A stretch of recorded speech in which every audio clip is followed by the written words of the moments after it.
السلام عليكم. اليوم فيديو حلو، راح اقول لكم بالضبط شنو راح اسوي بالمحروس اللي وراي، وراح ابلش فيه واحده واحده. طبعا راح تكونون انتم معاي من الى، يعني اي واحد عنده الجيب هذا راح يستفيد، لانه راح اسوي تقريبا كل شيء يخليه سياره حلوه وكويسه. وبالصيف براد، ركز بالصيف شنو؟ براد. المهم راح اقول لكم، تعالوا خليني اقول لكم الخطه مالتي اول شيء اسويها بالجيب هذا، راح اشيل الدعاميه هذه دعاميه انا راح اشيلها، راح ارد مالة الوكاله.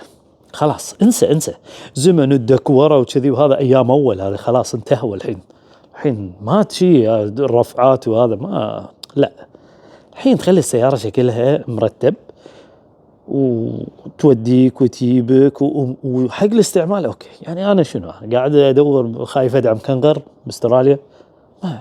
طبعا السيارة من زمان عندي، من أول ما أخذت الاسم تقريبا لا من بعد الاسم. المهم ليش أنا راح أسوي، راح أجي دعمية هذا، راح أحط دعمية الوكالة.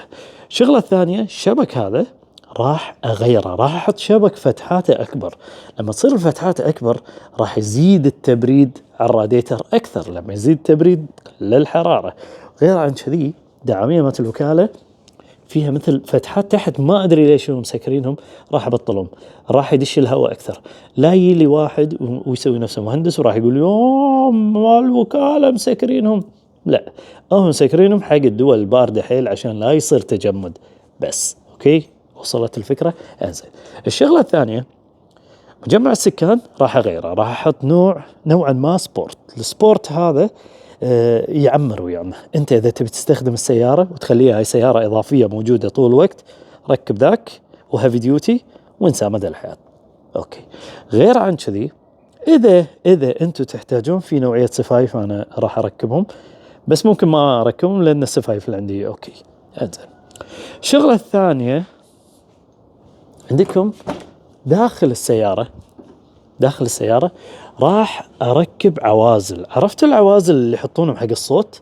اوكي، العوازل هذه انت مجرد ما انه راح افك لكم سياره كامله هني، هذا كله تحت وفوق والبيبان راح ينحط العوازل. بعدها في عوازل ثانيه تصير مثل ربل تنحط هني، وفوق نوعا ما تنحط. الاولى حق الصوت، الثانية حق الحرارة. يعني راح تقلل أول شيء الصوت، راح ينزل ل 70% من الإزعاج. تخيلوا 70% راح يقل.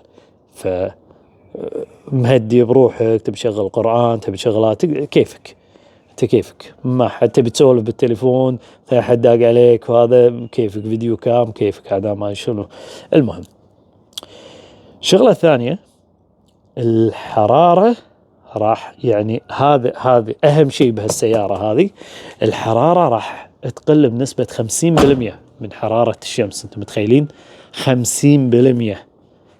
وفوقه بحط عازل حراري. انزين. وعندكم سماعات هذيله، راح احط سماعات افضل منهم، وراح تكون في قاعدة هني اكبر. اوكي. وهذه الشاشة اللي تذكرون قلت لكم شلون تركبونها، بس ديروا بالكم من شغلة، في يعني انواع تابلت ما ينفع تحطها بالشمس بالصيف، فلازم تشيلها انت وياك. اوكي، ديروا بالكم من هالشيء. انزين. الشغله اللي بعدها سبيسرات، راح يكون حق اللي ورانا تدون ربع هني داش وهناك كذي سبيسرات. هني راح اشيل هذيل الليتات او ستوب لايت، هذيله سطابات نسميهم احنا بالعاميه، واركب اليدد. وهني الدعاميه الجديده. في شغله نسيت اقولها لكم. وغير عن شيء راح احطه كله فويل، راح ممكن اغير لونه. في شغله ثانيه نسيت يعني اقولها لكم، هذه الليتات راح اغيرهم. هذيلا مبدئيا للحين هذيلا.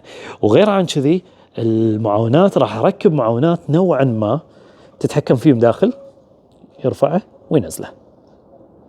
وفيهم ميزه انه يصيرون حيل ناعمين، يعني يصير كأنك انت عرفتوا اللان باترول يوكن شلون شي ناعمين بالخط، يصير كذي. وطبعا حبه كل شيء وانا راكبه اقول لكم بالضبط كم كلفني وشلون تركبه. واذا انت بتركبه البيت شلون، شنو محتاج بروحك، معاك شخص او توديه جراج. اوكي، اشوفكم فيديو ثاني، مع السلامه.